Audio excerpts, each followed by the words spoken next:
Class 10th math chapter 2 के प्रश्नावली 2.2 के पहला नंबर क्वेश्चन का चौथा नंबर क्वेश्चन हम इस वीडियो में देखने वाले हैं, जो है 4u² प्लस 8u। क्वेश्चन है 4u प्लस 8u संगत समीकरण इसका बनाएंगे। 4u प्लस 8u है तो ये a है और ये b है और c हमें नहीं दिया गया है। अब संगत समीकरण बनाएंगे, इसके आगे हम 0 लगाएंगे। 4u square plus 8u is equal to 0।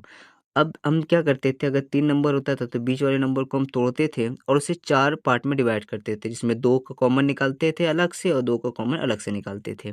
लेकिन इसमें 2 नंबर है ही तो इसमें 3 करने का ज़रूरत नहीं है, इसलिए हम इन दोनों में ही कॉमन निकालेंगे। इन दोनों में क्या कॉमन है, इन दोनों में इसमें भी 4 है, इसमें भी 4 है, इसमें भी u है, इसमें भी u है, तो हम 4 u को कॉमन निकाल लेते हैं। यहाँ पे क्या बचा, 4 तो कॉमन ले चुके तो 4 नहीं बचा। 1 u को कॉमन ले चुके हैं, यहाँ पे क्या बचा 1 u, प्लस वैसे उतार दिए, यहाँ पे 4 को कॉमन ले चुके तो यहाँ पे क्या बचा 2 और u तो कॉमन ले चुके हैं, u नहीं बचा तो u is plus 2 is equal 0। अब ये इंटू में बराबर के इस तरफ जाएगा भाग में, तो किसी भी नंबर 0 के नीचे कोई भी नंबर हो तो 0 ही होगा। ठीक है, 0 से किसी को भाग देंगे तो हमारा 0 ही आंसर आएगा। 4 plus 2 4 u plus 2 u plus 2 वैसे लिख दिया इज इक्वल 0। अब 4u, इस u का वैल्यू हमारा 0 आया है, इस u का वैल्यू हमारा 0 आया क्योंकि 0 से भाग हो चुका है। अब ये 2 प्लस में है, बराबर किस तरफ जाएगा, माइनस में हो जाएगा, तो इस u का वैल्यू कितना हो गया -2 और 4u जो बटे में गया था इसका वैल्यू कितना हो गया 0 हो गया क्योंकि गुना हो गया था, 0 खत्म हो गया था। अब इसकी जांच करते हैं। जांच में हम लिखेंगे अल्फा प्लस बीटा। अल्फा पहला नंबर क्या होता है, अल्फा होता है, दूसरा नंबर क्या होता है, बीटा होता है।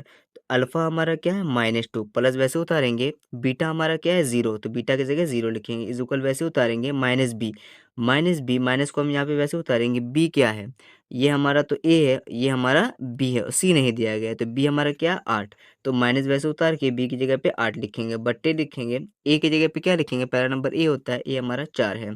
अब इसे काटते हैं, 4 दूना 8 हो जाएगा, -2 उतर जाएगा, -2 प्लस 0 -2 हो गया, ये दोनों आपस में बराबर हो गया, तो ये सिद्ध हो चुका है। अब दूसरा नंबर सिद्ध करते हैं, जो है अल्फा इंटू बीटा।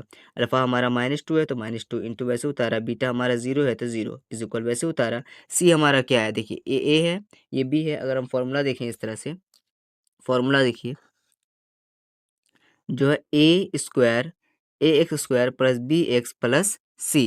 अगर हम यहाँ पे देखें, यहाँ पे ए की जगह पे क्या है 4 है और एक्स स्क्वायर की जगह पे यू स्क्वायर है, प्लस बी की जगह पे 8 है और एक्स की जगह पे यू है, प्लस सी। सी हमारा दिया ही नहीं है, सी हमारा नहीं दिया है तो सी को हम यहाँ पे 0 लिखेंगे।